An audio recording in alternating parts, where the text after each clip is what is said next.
Assalamualaikum warahmatullahi wabarakatuh. Alhamdulillah hari ini kita bisa melanjutkan materi pertemuan sebelumnya, yaitu kita masih membahas tentang model dan kegiatan dari pelaku ekonomi. Nah, untuk hari ini difokuskan untuk membahas pada pokok bahasan perilaku produsen dan peran dari pelaku kegiatan ekonomi. Kalau kemarin kita bahas tentang perilaku konsumen, sekarang kita bahas tentang perilaku produsen. Apa sih yang dimaksud dari produksi, produsen, dan perilaku produsen? Produksi adalah kegiatan menghasilkan barang dan jasa. Produsen adalah orang yang menghasilkan barang atau jasa yang mempunyai nilai pakai dan nilai guna untuk dikonsumsi oleh konsumen. Jadi jelas ya di sini perbedaannya. Kalau produksi adalah kegiatannya, yaitu kegiatan menghasilkan barang dan jasa, dan produsen adalah subjeknya atau orang yang menghasilkan barang atau jasa, orang yang melakukan kegiatan menghasilkan barang dan jasa. Dan barang dan jasa ini tentunya memiliki nilai pakai dan nilai guna untuk konsumen. Kemudian apa sih perilaku produsen? Perilaku produsen adalah upaya yang dilakukan oleh produsen dalam menghasilkan produk yang berkualitas dan efisien serta dapat diterima dengan baik di pasaran dan mampu menghasilkan laba di pasar.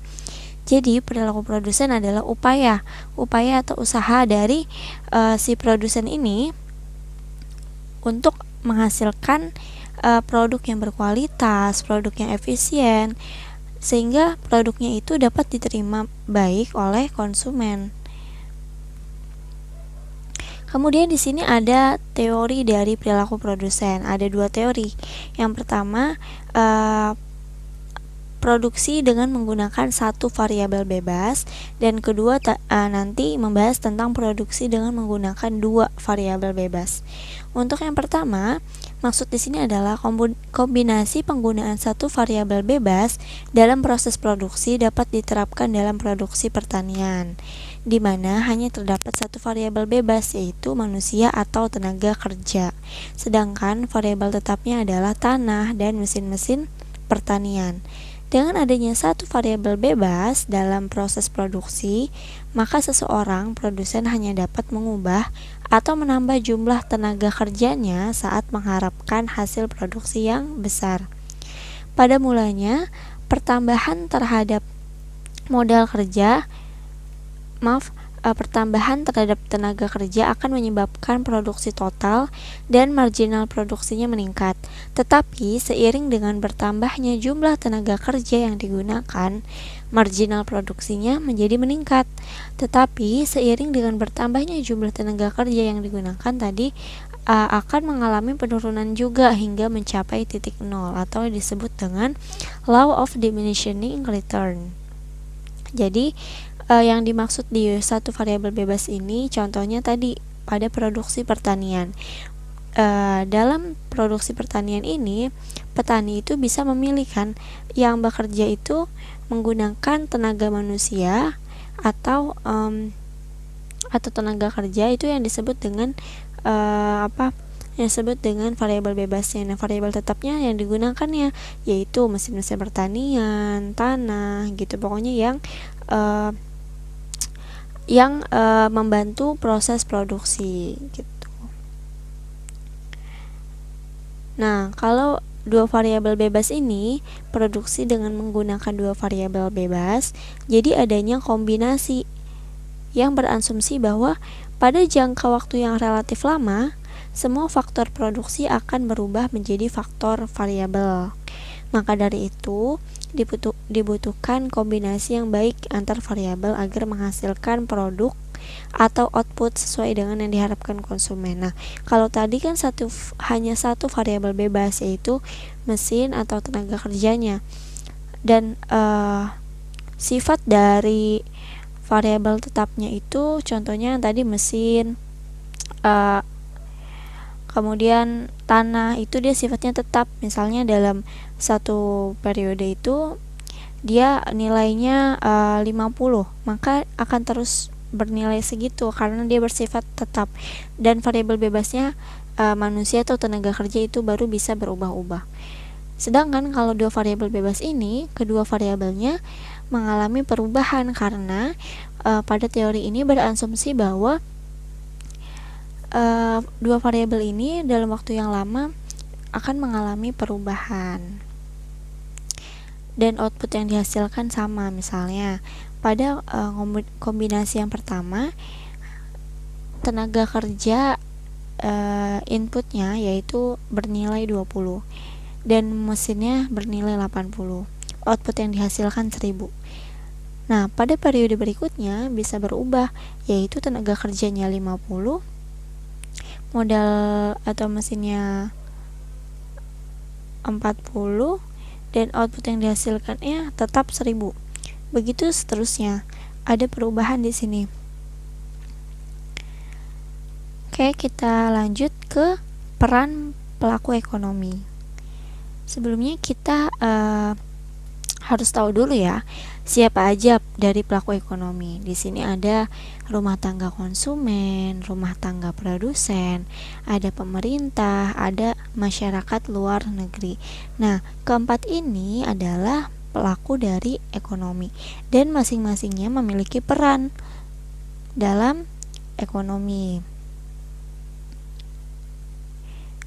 Adanya interaksi ya antar pelaku ini.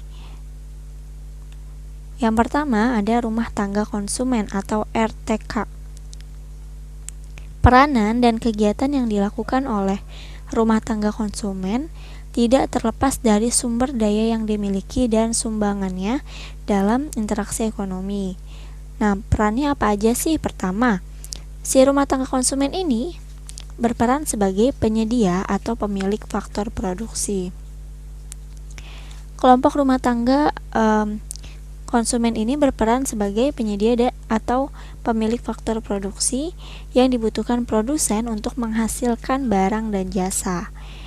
Jadi ini ada beberapa faktor produksi dari RTK, yaitu sumber daya alam, tenaga kerja, modal usaha, dan kewirausahaan.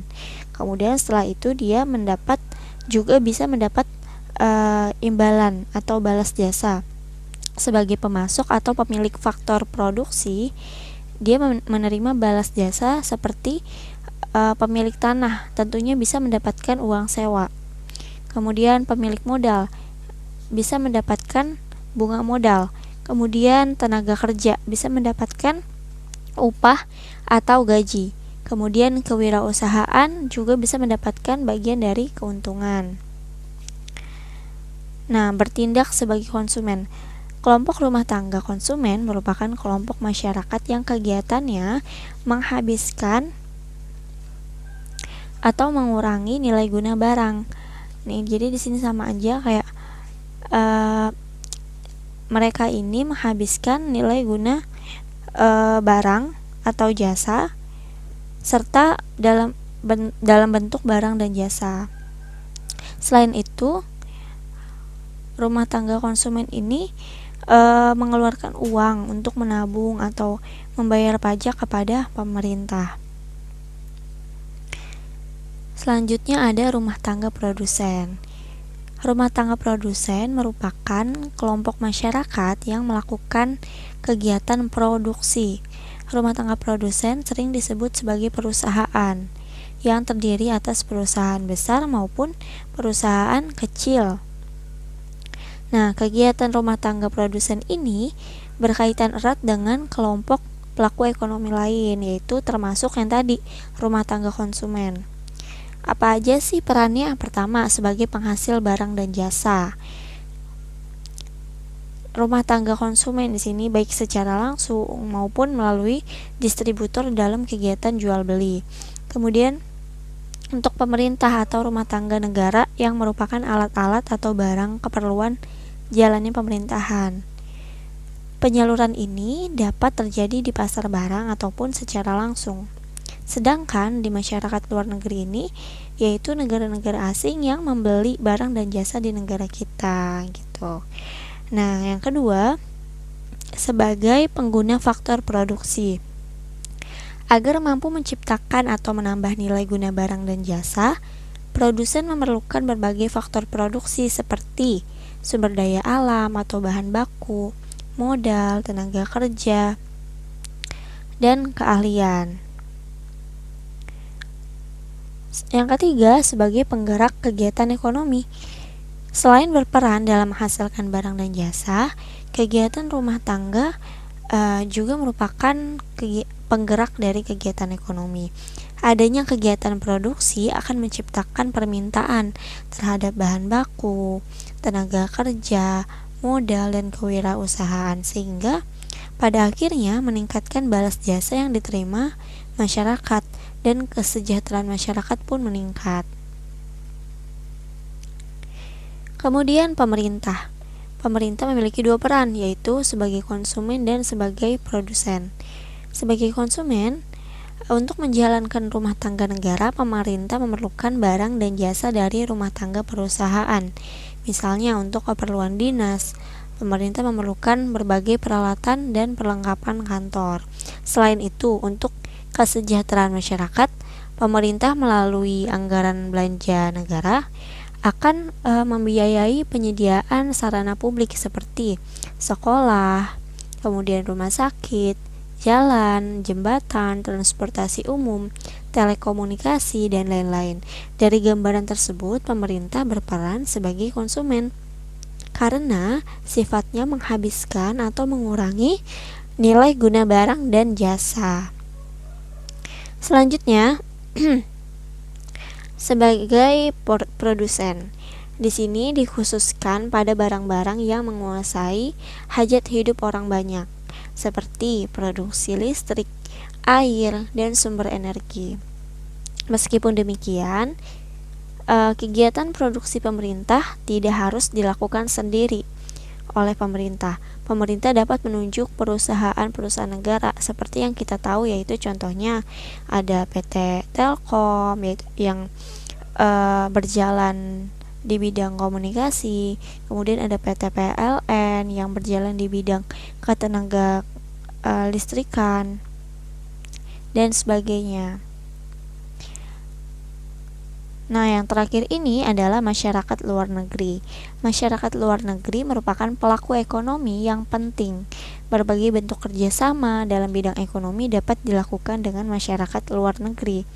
Selain itu, masyarakat luar negeri berperan dalam menyediakan sumber daya produksi maupun barang dan jasa yang tidak dapat disediakan sendiri oleh suatu negara.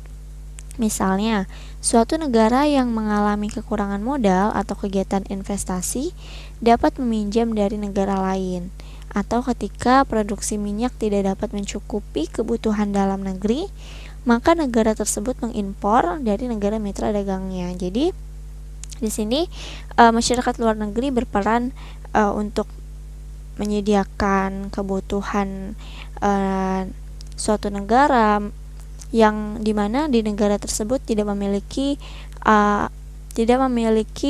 sumber daya atau sumber daya alam atau sumber daya manusia, sehingga masyarakat luar negeri ini bisa membantu. Selain itu juga masyarakat luar negeri bisa membantu dalam hal modal atau pinjaman untuk kegiatan investasi gitu. Oke, materi hari ini telah selesai. Semoga kalian bisa memahaminya dengan baik, dan apabila ada yang ingin ditanyakan, silahkan tanyakan di kolom Google Classroom.